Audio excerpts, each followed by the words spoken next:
Hello everyone, it is Joe here from Omnipoke, the channel that brings you guys everything Pokemon.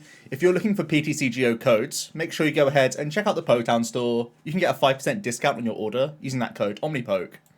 For today's video, we are kicking off our Astral Radiance coverage. There's still a lot of regional and special events going on in the current standard format, so we're going to be doing a bit of a juggle between Astral Radiance and Brilliant Stars meta, but today I'm going over the impact that Astral Radiance will have on the current decks in the format. So this is really looking at how the decks that we know and love are adapting to the new contenders coming into the set. I'll be doing future videos talking about the upcoming brand new decks as well in great detail, so stay tuned for those. But let's get acquainted with the pre-Astral Radiance meta. Now, again, we still have many more tournaments in this format, but this is going to be taking data from, on the left-hand side of your screen, the limitless points. That's basically equivalent to championship points earned in IRL tournaments. So the regionals that we've had and the EUIC. And then on the right, we have Trainer Hill data, which is going to be top 8 placements in online events of 50 players and more over the last month. So that's something to bear in mind here. And the results are fairly equivalent on either side, a few jumps here and there, but in general it looks like Mew Genesect is still one of the best performing archetypes. Great for earning points, great for getting deep into tournaments. Rapid Strike URSHIFU is down at number 3, but it's had a massive uptick after the EUIC, and I would expect that to be considered alongside Arceus as the top 3 decks in the game. You can see that Rapid Strike URSHIFU does have less points accumulated so far, but it's really come on very strong in the EUIC, and I imagine it's going to have a big foothold in the next few regionals upcoming. So I think those are really the 3 decks that I bear in mind as the top archetypes. Going to be Mew-based builds, Arceus variants, mostly paired with Inteleon, whether it's with Water Energy or a Dark package, and there's also going to be URSHIFU Inteleon as well. These seem to be the 3 top decks. Malamar has got a decent amount of points, but I do think it's dropping lower, especially because of Rapid Strike URSHIFU doing well recently. That's an archetype that plays Avery, it plays Medicham sometimes, it plays a number of dark one-prize attacking Pokemon, the likes of Hooper, the likes of Galarian Moltres. They can do a lot of shenanigans against you, which you're not a big fan of, and there's obviously Avery Rapid Flow as well. So I think, although it is showing the data like the 4th best deck, I do think it's kind of dropping. Other few notables here, we have Gengar, Jolteon. These are kind of put in check by Rapid Strike URSHIFU doing so well. WHIMSICOTT, also up and coming after the EUIC, is one that people have their eye out for. And there's other Arceus decks smuttering the top archetypes as well. SYLVEON down here as well, got a very notable top 8 placement and seems to have an awkward matchup for Rapid Strike URSHIFU, so it could be one to keep your eye on as well. But let's start from the top and work our way down for these top performing decks, look at some new inclusions as well as how I feel they're going to be placing going forward. So really, there actually aren't that many new cards that Mew can take advantage of. The trekking boots are interesting. They allow you to look at the top card, either choose to put it in their hand or discard it. This gives you some extra fodder to get rid of excess cards like your sparkles if you no longer require them, or your VIP passes if you don't find them valuable. It can be just a +1 here and there as well, so not the worst thing in the world. I don't think it's actually that strong because Mew surprisingly doesn't have that many discards. Oftentimes you just do a 1-for-1, and I don't think that's as strong as some of the items we're already playing. SYLVEON is an interesting supporter card. You may not intuitively think it works in Mew, but you flip 2 coins. For each head, you get to put a card from your discard pile into your hand. And in sort of like the worst case scenario, this can be similar to like a Leon, where if you hit one of these heads, you can just go ahead and get back a tablet and it can push you over into KOs. But it can also open up the door to have an extra Fusion Strike energy. In that case, it's like a +70 if you're using Melodious Echo. So there can be ways that SYLVEON becomes pretty dangerous, actually, and can overcome the hurdle of some very awkward opening hands as well by getting back resources. It is on a coin flip, and Mew oftentimes is finding rare spots to use non-Boss's Orders, non-Sparkle turns, but possibly one SYLVEON could be interesting. It kind of makes me feel like when we tried Roseanne's backup in the list when Brilliant Stars came out, but SYLVEON is immediate effect because it's coming to hand, and you can insta-play that tablet, you can insta-put down that Fusion Energy and hit with Melodious Echo. So I think there's some interesting stuff going on there. I am a bit worried because it's coin flip based, but I do think it has potential power as a one-of. And then we have a different approach of Mew, which is Hooper V alongside Dark Patch and going down a more two-prize route, possibly still having a Mew line in there, like a 2-1 or a 2-2 line of the VMAX, but actually just using your Hooper V because you have that two-faced ability, offering up Psychic and Dark type coverage, which still seems strong going into the next set, because we still are anticipating URSHIFU to be doing well, and potentially Mew variant still thriving, so Hooper still seems to be a decent alternative for this archetype, and could go towards a two-prize approach. The one word of caution I would say is that I've tried Turbo Genesect before, because we already have Metal Saucer, so Hooper would really be only worthwhile if its type coverage is still as dangerous as it is in current standard format. Otherwise, you're just rehashing Genesect, or like Quad Genesect, that we already have in the meta and isn't doing all that well. So really it's based on whether Psychic Dark type coverage is as good as it is next set. Next up for Arceus Inteleon, gets a few really important cards, I think. Roxanne being a defensive supporter, which we've really lacked in the format. Seems very strong to me, especially because when you're playing an Inteleon engine, you only need to play one Roxanne, really, two at the highest end sort of thing, and you can cherry pick it at the right moment to be very disruptive for your opponent, and you're naturally playing Path to the Peak in most Arceus-style decks, so combining Roxanne and Path can be a great comeback mechanic, not just for Arceus, but for a number of decks, especially into the likes of Mew, so it will be very dangerous there. You gain a couple of nice basic Pokemon. Miltank can be a little bit annoying. You're already playing DTE, so why not just have a one-of in here? Again, combines well with that Roxanne, where you just sort of force boss out of the opponent's hand and try and get some chip damage in with Kickabout. There's also the Radiant Greninja, which I think is an excellent card, especially if you're playing the Water Energy style approach with Arceus, because Moonlight Shuriken is a good attack, but it's mostly about that ability, allowing you to discard an energy and draw two. This can be a great activator for Melanie in the opening stages, and can give an Inteleon engine some much needed additional card draw throughout the sort of mid game. So I think that's a really big deal. It combos nicely with the likes of Sharon's Care as well, where you pick up some of your energies and you can start concealing them into the discard pile for some extra cards. So that seems pretty reasonable. There's also Irida and Starmie V if you are leaning into that water package. Starmie's actually pretty dangerous, especially in mirror matches. That energy spiral, doing 50x the amount of energy attached to all of your opponent's Pokemon, is actually pretty dangerous, so something to bear in mind there.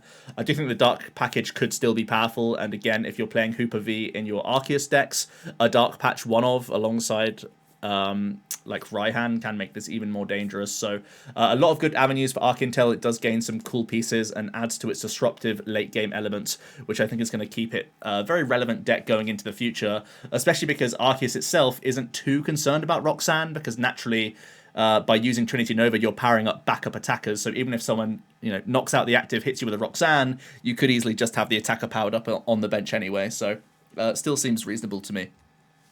On to URSHIFU with the Moltres package and Inteleon. I actually think this deck could be getting a big makeover because I think Hisuian Samurott is a fantastic partner for this archetype. It gives you some more solid Dark type coverage than just sort of late game bit part players. It gives you some early 2-prize boss KO shenanigans, which you don't really have with the option of Gale Frost, but you do have with Merciless Blade, which I think is very good. And most importantly for me, this V-Star power, Mooncutting Star, putting 4 counters on one of your opponent's Pokemon, really makes Yoga Loop live, like on many more turns of the game, and a lot sooner in the game as well. There's a potential for you to turn 2 Yoga Loop a Sobble, for example, with a Mooncutting Star Yoga Loop play, and you essentially deny your opponent a turn 2, which is crazy because, as we know, the game can be snowbally at times, and if you take that Sobble KO and then, work towards like a boss KO on something else on turn, or like your turn 3 whilst they've skipped their turn 2 is gross. So yeah, I think early Yoga Loop is very dangerous, and I think Samurott makes that happen whilst covering the weaknesses of URSHIFU naturally, which I think is very good. You do get the option to play Greninja as well for some extra consistency. We like getting Darkness in the discard pile for Raihan plays and for Clara plays or energy retrieval plays, so the Greninja could also be a nice one-of in that deck. So yeah, I think Samurott is going to be an excellent card. It could be a deck in its own right, for certain, but I do think it also complements URSHIFU very well. So I could be seeing a 2-2 line of Samurott and like a 2-2 line of URSHIFU in the same deck, and really trying to cherry pick the best moments for both of these attackers, be it based on type coverage or trying to weave in that yoga loop here and there. So I think potentially a really dangerous partner for one of the most complicated decks in the game already makes it even more complex. Onto Rapid Melee, naturally, because you're always wanting to have Rapid Strike cards in your deck, there's really not much from the set that you gain. I do think you're a little bit concerned about some new additions from the set as well, because I'm a little bit more afraid of Samurott doing sneaky Yoga Loop or even Zigzagoon plus Samurott plays to take multiple turn KOs, especially early on in the game, which could be very dangerous, and it makes you have a pretty wacky board state at times. And I also think the late game Roxanne is definitely a hurdle for this deck, because although you naturally go to a low hand size, you're normally guaranteeing that you've got at least a Shady Dealings for the following turn, or at least you have a Cynthia's Ambition like banked in your hand, whereas getting Roxanne to a random 2, especially when late game your deck is filled with Rapid Strike cards, that's normally like bad cards that don't do much for you because you've naturally thinned your deck of Cynthias just by playing them throughout the mid game. So really the only cards in your deck are going to be like Brawlies and other random rapid cards, which really aren't that good for you. So I think Roxanne could be wrecking an archetype like this, so something to bear in mind for the future. The only sort of good news for Rapid Melee is that as we approach a more V-Star heavy meta compared to VMAX, it means you need less push potential turn 2, and it means you can be aggressively racing these archetypes, especially if they're not playing these comeback mechanic cards. Onto Gengar VMAX, I'm really excited for Gengar actually, even though it's weak to fighting and that makes me very nervous. I think the potential from the set gives us an engine overhaul. Dark Patch really allows Gengar to be an archetype in his own right and not require Houndoom the entire time. You can still play your single strike energies, of course, for damage modifiers because they're still very powerful and can push Gengar into easy V-Star KO ranges. But I think Dark Patch and Radiant Greninja being a mini draw engine makes this deck potentially even more dangerous, where, yeah, you're less reliant on an engine, you can have a more streamlined archetype, and you're still representing that very good Dark type coverage and, yeah, some one-hit KO potential, especially on V-Star Pokemon. So, yeah, I'm looking forward to experimenting with Gengar in the new format with a brand new engine. I'm a bit concerned that you could just get rolled by fighting types, and I'll have to look for some other cards that you could be playing potentially in the deck. The likes of the Hooper V could be coming into the this list as well to try and give Gengar some protection. But I'm up for trying out Gengar in the new set. It looks powerful to me. Next up we have Jolteon, also gains a couple great cards. Roxanne obviously good for a disruptive deck like this, which is already looking to Marnie Path. Now you can have Roxanne Path in the late game for even more help. There's the potential for the new Gapejaw Bog Stadium, but I don't think it's actually going to work because you're naturally still going to be a Path deck against Mew at the very least. But it could put some preliminary counters on cards if you really wanted to. But I'm actually excited about Featherball. I think it could be an easy 2, maybe as high as 3 copies in the deck. So you actually have better ball search in the opening turns for that Jolteon V, but is not dead in the sort of mid game where it can also get you your VMAX, because of course they both have 0 retreat cost, which is fantastic for you. So you're really hoping that Jolteon could make a bit of a resurgence with these couple nice additions to the deck, Featherball being good consistency, Roxanne being even better disruption than we currently have, and of course Palkia V-Star is a very powerful card from the new set, and I imagine people will be looking to build around Palkia, and that could be good news for Jolteon, because of course you're hitting it for weakness, and possibly also ruining their engine in the back. So yeah, there's still potential for a comeback from Jolteon, some big upgrades here, just have to continue to be concerned with the fighting types. Onto Arceus BEEDRILL then. Doesn't actually gain a whole amount. Trekking Boots again could be useful just for helping your mustard in the opening stages, but I don't think it's all that important. What I like most is actually Gardenia's Vitality coming in, because the deck currently only relies on Raihan for energy acceleration and is a little bit vulnerable compared to the likes of, you know, Melanie-based builds or Dark with E-Switch combos. Now this deck gains some additional acceleration that isn't reliant on Raihan, which I think can be very helpful, especially for things like Flygon V, which forces big discards from itself. You can go ahead and use that Gardenia's to sort of reload a Flygon all in a turn, which makes it that little bit more dangerous. So I do think this could be getting a small buff here, just to maintain its attackers throughout the sort of mid-game. Onto Arceus Malamar, another one that I think is currently on the fringes, but definitely gets a big buff from Roxanne. Nothing scares me more than a Roxanne plus Max Jammer combo in the set. It seems very, very dangerous. For anything that isn't using BEEDRILL, I think that is sometimes just GG straight away. So this archetype is going to try and give up some prizes with the Arceus and then just have your Malamars chilling with the potential to Roxanne at any time, which I think is extremely deadly. Also, again, the deck gains Dark Patch, so you're not all in on relying on Trinity Nova or Trinity Charge. You can patch your way to the second VMAX fairly happily so that you're using more Max Jammers throughout the game, frankly, because that is, at the end of the day, going to be a big part of this deck's win condition. So, yeah, if you haven't noticed by now, I'm a big fan of Greninja and Dark Patch. They're going to be a theme throughout the video. On to Whimsicott. Doesn't really gain much. I do think the deck has a very shaky early game, so potentially having a Greninja in here, even though you only play 8 energy, could be a decent enough card because you also play the Fog Crystals, right? So you can guarantee, or like you have good odds of finding early energy drops that Greninja could just throw away for a couple extra cards. I think it's one of those things that you would use sparingly, but not something that I think is terrible by any means, especially because the deck naturally wants to play that Ordinary Rod, so I could see it working in the deck even as just a one-of. I just think the Greninja's a crazy card for card draw in the opening stages. But mostly Roxanne, I think, could be in here as maybe just like a 1 or 2 copies, but it could give this deck some extra comeback potential. The one thing I will say about Whimsicott is its attack seems far less disruptive in the next set. There's going to be a lot of basic energies roaming around with the help of Gardenia's Vitality, with the help of Dark Patch, with Palkia recovering basic water energies. It looks like a lot of the new archetypes coming out of this set are relying on basic energy rather than specials. So I do think that's a bit of a nail in the coffin for Whimsicott, and I think it's slightly worse in the Astral meta. Next up, we have SUICUNE Ludi Colo. I think naturally Palkia is going to sort of steal the show from SUICUNE Ludi, but there is still potential for this deck to just play like a 1-1 or 2-2 Palkia and continue to use the SUICUNE package because, of course, it still represents the highest damage outputs. Even though Subspace Swell is higher base than the SUICUNE, you, of course, can't Ludicolo Palkia for the plus 100 because it's an evolved Pokemon. So I could easily see Palkia be like a mini package in SUICUNE. I also think Starmie V is a great one-of include for SUICUNE Ludi as well. Again, very dangerous into Arceus players that doesn't require a Ludicolo to come down to actually get a one-hit KO, and Starmie naturally has a free retreat cost, which is something the deck often is lacking because you're forced to use your scoop-up nets proactively if you want to keep a board state of like no 2 prizes. The Starmie could allow you to just have a pivot instead in sort of mid-game turns, which I think is kind of cool. So yeah, I do think the Palkia is a big include. Starmie and Greninja both potential includes as well. And Irida is a really cool supporter. I think especially if you're playing Palkia V-Star, you have the Star Portal ability allowing you to attach a ton of energies. It means that you're not forced into a Melanie every single turn, which I think is great. It means you could use the likes of Irida to help get candy combos rolling. Could also help you in the early turns, getting like a VIP pass turn down as well. Could be very spicy. Even if you just play like 3 Irida, 1 VIP, something like that, it could be really, really crazy. So could be some engine testing with SUICUNE Ludi to see how it functions.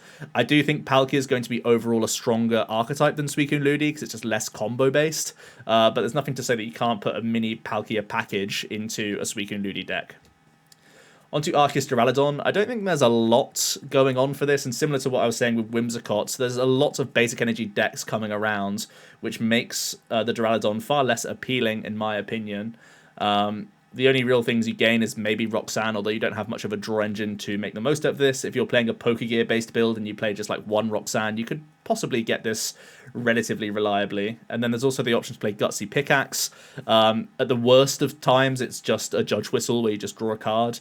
But in high roll situations, you can get an extra fighting energy attachment, which can give you that little bit of help if you've whiffed on Trinity Nova or Trinity Charge, and you're trying to go lone Duraludon for the remainder of the game for the hardest prizes possible for the opponent. The Pickaxe could be coming in clutch. I think you'd have to change your counts around and play more fighting energy, of course, because it's a super duper high roll right now to do it with a Pickaxe. But I think it could be something that you weave into the deck anyway, because at least it's a draw 1 card, which is not bad for an archetype like this that doesn't have an inbuilt draw engine. Onto SYLVEON then. I think Hisuian Heavy Ball is actually kind of interesting for this deck because you want to play thin lines of all sorts of attackers, and the Hisuian Heavy gives you an option to cherry pick these. And I think, especially because you can Dream Gift this turn 2 or something, if you're playing, for example, like a 1-1 URSHIFU VMAX line, and you know that URSHIFU is actually helpful in this matchup, you could Dream Gift for Heavy Ball to actually get that V out on turn 2 and actually start getting it into play early. So I think this allows you to cut even more corners with Sylveon and go even more toolboxy, which I think is pretty interesting, actually. So that's something that I want to bear in mind, because Sylveon really is looking to cheat spaces, so it can have more consistency here and there. So I don't mind that as a one-of copy. Could let you have some interesting lines going on, or some just one-of attackers. And I think there are some extra supporters that you might want to consider. Gardenia's Vitality, if you're going to play some like grass stuff, because grass is a good type coverage into Hisuian Samurott and Darkrai V-Star, if you really want that, and it can give you some different burst acceleration to, right now, I think the deck is playing like Melanie and Water as a mini package. The Gardenia's Vitality could come in instead, because at least it's a draw 2. I know draw 2 sounds terrible as a supporter, but sometimes Melanie is sat dead in hand for Sylveon.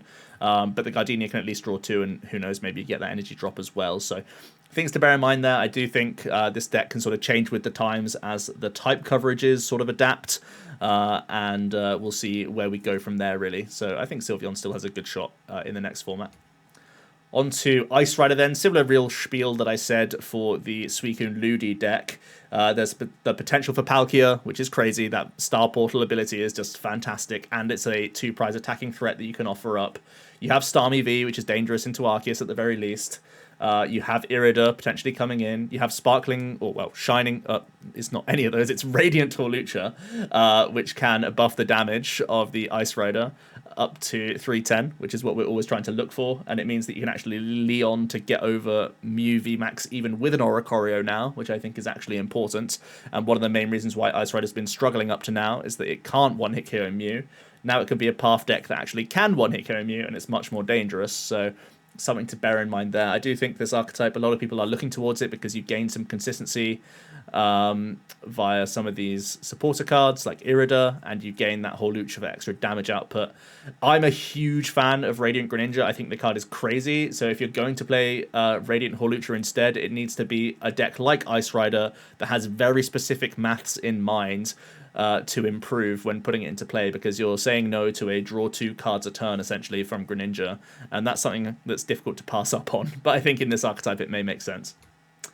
Then we have the sort of Sander Control. I've just called it Eldegoss Loop because although he's played 2 very different decks in the regional and the EUIC, where one of them was a Zoroark control-based list and one of them was a Umbreon VMAX loop-based list, at its core, the archetype still wants to get to 0 cards in deck and loop Eldegoss every single turn in one way or another. So, in that in mind, we have some great item cards. The Trekking Boots and the Gutsy Pickaxe can be great ways to help you reach the bottom of your deck as quickly as possible. The Hisuian Heavy Ball can again be a great space cheating card where you can play many more one-offs, specifically of basic Pokemon now. Even though you have that Peonia for potential other cards in your deck, the Hisuian Heavy can really give you a fallback to play, just one Eldegoss V, just one Miltank, just one this, that, and the other, and you have peace of mind that this Hisuian Heavy will give you some protection from prizing, so I think that's really important.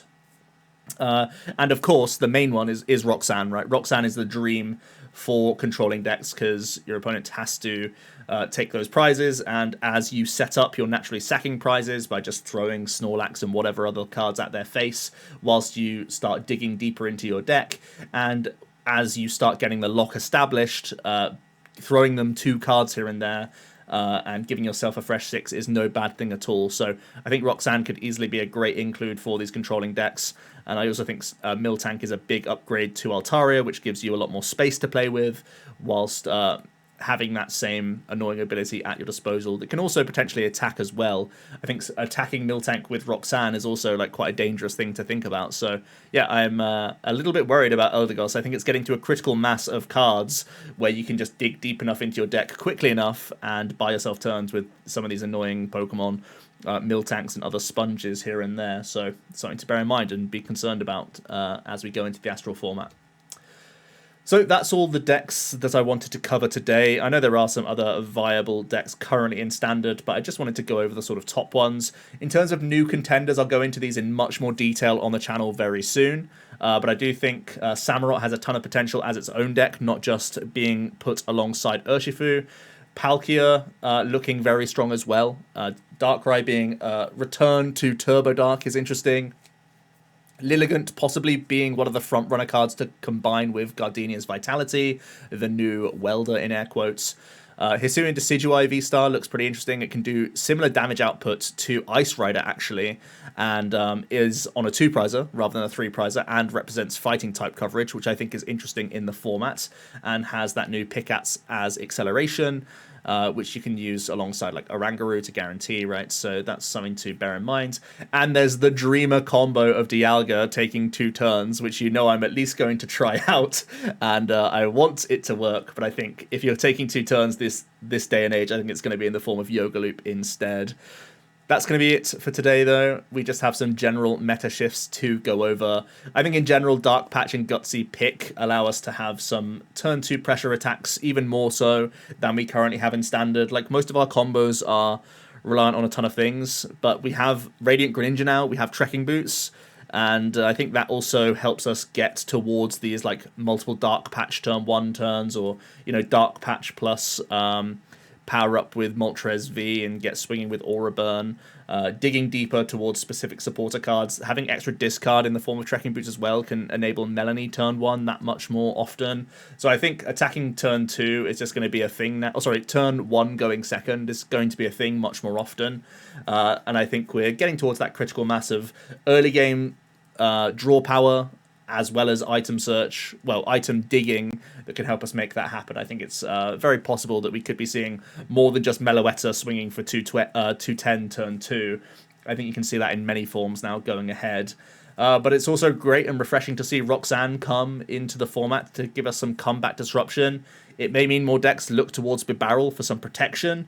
More decks may want to be Arceus focused, so you can have multiple attackers naturally powered up on board.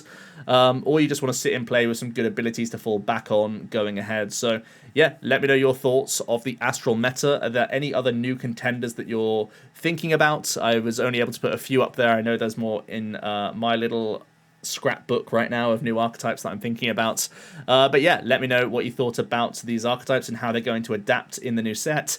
Are there any other cards that you're thinking about adding into some of these old favorites? Let me know down below. Thanks so much for watching, and I'll see you in another video tomorrow. Cheers.